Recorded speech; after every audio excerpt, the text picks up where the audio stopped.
এই দুনিয়াতে বিপদ আপদ, কষ্ট, ঝুঁকি, স্ট্রাগল, পার্থক্য, অসুস্থতা এগুলো নিয়ে আমাদেরকে টিকে থাকতে হয়। এটা দুনিয়ার ফিচার। চির সুখ চির শান্তি এটাই পৃথিবীতে হয় না। চির সুখ এবং চির শান্তির জায়গা হচ্ছে জান্নাত। কিন্তু সমস্যা বাদে তখন যখন জান্নাতের ফিচার আমরা দুনিয়ায় খুঁজি। যেটা পাবো আমরা জান্নাতে, এটা খুঁজি কোথায়? এই তখনই সমস্যা বাদে। And this is the main problem. জীবনের জন্য পরীক্ষা এটা অনস্বীকার্য, হবেই হবে পরীক্ষা।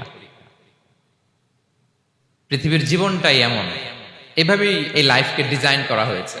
পরীক্ষা থাকবে, এখানে বিপদ থাকবে, এগুলো উত্তীর্ণ হয়ে আপনাকে যেতে হবে। চির সুখ চির শান্তি এটাই পৃথিবীতে হয় না। চির সুখ এবং চির শান্তির জায়গা হচ্ছে জান্নাত।